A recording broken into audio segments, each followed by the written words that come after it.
আরজিকরের ঘটনার প্রতিবাদে বাগডোগরায় বিক্ষোভ মিছিল ও পথ অবরোধে শামিল হলো বিজেপি।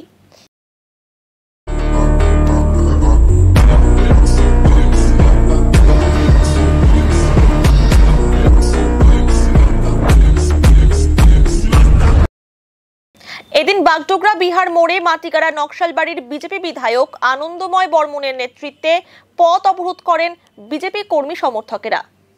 প্ল্যাকার্ড হাতে আরজিকরের ঘটনায় দোষীদের শাস্তির দাবি জানান তারা। বিজেপির এই বিক্ষোভ মিছিল ও পথ অবরোধ ঘিরে উত্তেজনার পরিস্থিতি সৃষ্টি হয়।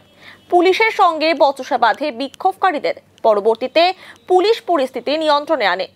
গোটা ঘটনায় মুখ্যমন্ত্রীর পদত্যাগের দাবি জানান বিজেপি বিধায়ক আনন্দময় বর্মন।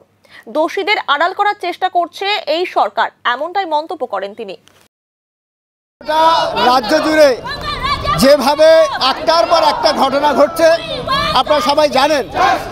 বাগ স্ট্রিট থেকে শুরু করে বকটুই থেকে শুরু করে কামধুনি থেকে শুরু করে আজকে চোপড়ার কথা বলুন, আজকে মাটিগাড়ার কথা বলুন, চম্পাছড়ির কথা বলুন, কালিয়াগঞ্জের কথা বলুন, এবং এখন যে বাংলার যে টপিক নিয়ে আজকে গোটা বাংলা উত্তপ্ত, গোটা দেশ উত্তপ্ত।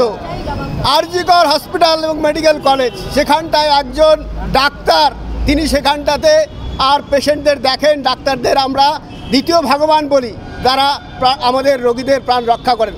আজকে সেই ডাক্তার, একজন মহিলা ডাক্তার, তাকে কর্তব্যরত অবস্থায় নিজের হসপিটালে, নিজের মেডিকেল কলেজে আজকে ধর্ষণ করে খুন করে দেওয়া হলো।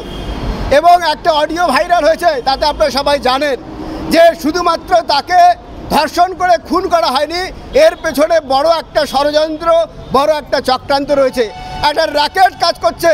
এবং তার সাথে সেই মেডিকেল কলেজের প্রিন্সিপাল থেকে শুরু করে এবং আমাদের রাজ্যের বড় বড় মন্ত্রী এবং মুখ্যমন্ত্রী পর্যন্ত তার সাথে যুক্ত।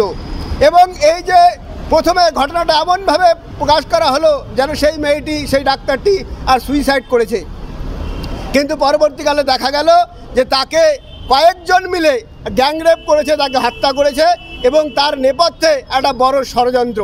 এবং এই ষড়যন্ত্রকে, চক্রান্তকে ঢেকে দেওয়ার জন্য আর সেখানটাতে নতুন করে একেবারে কনস্ট্রাকশন, রিকনস্ট্রাকশনের কাজ, রিনোভেশনের কাজ তারা খুব তাড়াতাড়ি শুরু করে দিল, কারণ প্রমাণ লোপাটের চেষ্টা। মুখ্যমন্ত্রী ভয় পেয়ে গেছেন।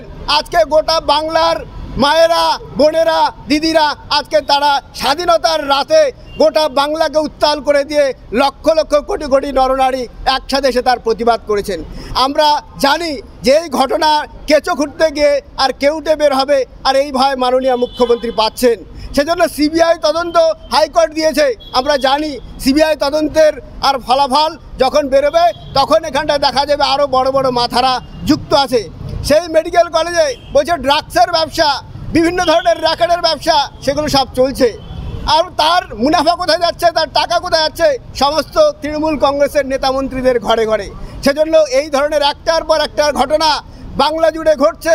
আর বাংলার পুলিশ মন্ত্রীকে সেই মাননীয় মুখ্যমন্ত্রী মমতা ব্যানার্জি, বাংলার স্বাস্থ্যমন্ত্রীকে সেই মাননীয় মুখ্যমন্ত্রী মমতা ব্যানার্জি। অর্থাৎ তিনি একজন প্রশাসক হিসেবে, মুখ্যমন্ত্রী হিসেবে যেমন ব্যর্থ, তিনি স্বাস্থ্যমন্ত্রী হিসেবে ব্যর্থ, তিনি আর স্বরাষ্ট্রমন্ত্রী হিসেবে ব্যর্থ। আমরা তার অবিলম্বে পদত্যাগ দাবি করছি।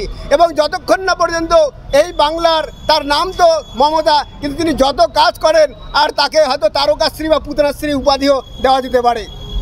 তিনি বিভিন্ন ধরনের শ্রী উপাধি আর বিভিন্ন জায়গায় পুরস্কার ঘোষণা করেন, তো তাকেও মনে হয় যে বর্তমান বাংলার পরিস্থিতিতে তাকে তারকাশ্রী বা পুতনাশ্রী বলা যেতে পারে, এটা নিশ্চিত। কারণ বাংলার মানুষের আর কত মা বোনের রক্ত এভাবে ঝরবে, আর কত মা বোনের এই ধরনের ধর্ষণের শিকার, লাঞ্ছনার শিকার, নির্যাতনের শিকার হবে। তার প্রতিবাদে আজকে গোটা রাজ্য জুড়ে ভারতীয় জনতা পার্টির পক্ষ থেকে 2 ঘন্টার যে পথ অবরোধ, আর সেই পথ অবরোধ আজকে আমাদের এই বাগডোগরাতে আর এখানটায় মণ্ডল কমিটির পক্ষ থেকে হচ্ছে।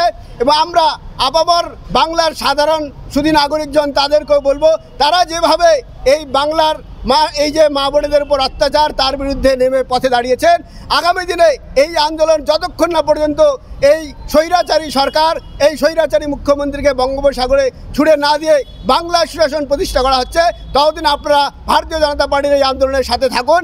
আমরা নিশ্চিতভাবে আপনাদের নিয়ে আমাদের মা বোনদের সুরক্ষার ব্যবস্থা করব এবং আগামী দিনে এই রাজ্যে সুশাসন প্রতিষ্ঠা করব। পশ্চিমবঙ্গে বারবার ধর্ষণের ঘটনা ঘটছে, কারণ পুলিশ মন্ত্রী জবাব চাই, জবাব দাও। পশ্চিম পশ্চিমবঙ্গে মহিলাদের উপর নির্যাতন বেড়ে যাচ্ছে কেন? পুলিশ মন্ত্রী মমতা ব্যানার্জি জবাব চাই, জবাব দাও।